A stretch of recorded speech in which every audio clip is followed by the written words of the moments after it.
안녕하세요. 자, 올해 만나는 남자와 결혼을 하면 내 인생이 괜찮은 남자로 잘 만나서 잘 살 수 있을까요? 하고 이제 상담을 요청하신 분의 사주팔자인데요. 일간이 작은 개수로 태어났어요. 그리고 지장간 안에 여기저기에 작은 물들 그리고 큰 물, 작은 물들이 있습니다. 근데 주변을 보니까 이 물기운을 생에 주고 있는 신금유금 작은 새들이 금생수를 해줘서 물기운이 강해졌어요. 그리고 축토 지장간 안에 신금이 있고 또 월지에 큰 새, 신금, 연간에 큰 새, 경금이 있어서 새 기운이 굉장히 강하죠. 그래서 이 사주 같은 경우에는 자, 내 힘을 빼는 기운은 이 강목이라는 나무밖에는 없어요.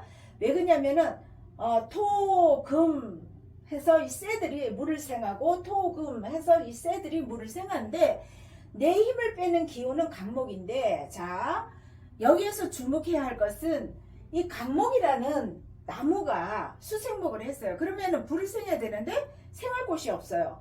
그런데 옆에 큰 새들이 또 있어요. 뺑 둘러가 있습니다. 새들이 있는데 이 새들이 이 물을 먹은 나무를 갖다가 극을 해버립니다. 견제를 해버려요. 그러니까 나무가 힘을 쓸 수가 없어요. 아무런 작용을 할 수가 없어요. 그래서 토, 금, 수 해서 모두 다 내 편이 되어 있기 때문에 최강 사주라고 해도 할 말이 없는 그런 사주가 되었습니다. 그래도 용신은 나무가 물을 그래도 흡수를 해주니까 큰 나무 강목을 용신으로 삼을 수밖에 없는데요. 자, 이 사주가 그러다 보니까 습해요. 그죠? 아주 축축한 사주 형국이 되어 있는데 햇빛이 좀 있으면 얼마나 좋겠어요. 근데 햇빛이 없다 보니까 이 사주 같은 경우에는 참 추운 그런 습하고 곰팡이가 잘 스며들 수 있는 그런 사주팔자가 되었습니다. 그런데 올해 갑진년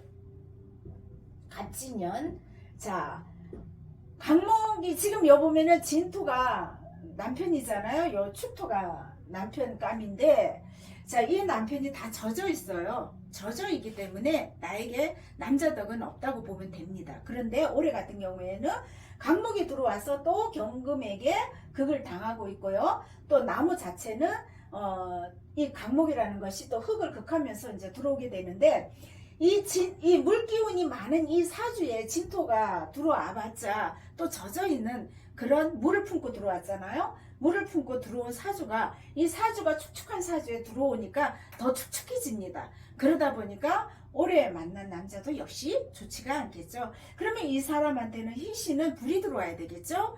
불기운이 들어와야 이 사주가 조우로도 따뜻한 기운이 들어오게 되기 때문에 그때는 내가 직장 운이 이 나무가 젖은 나무가 꼬실꼬실해지니까 직장 운이 좋아지고 그로 인해서 이제 재물이 이제 축축이 되고 그리고 좋은 남편을 만날 수가 있으니 올해보다는 내년에 만나는 것이 더욱 좋겠지요.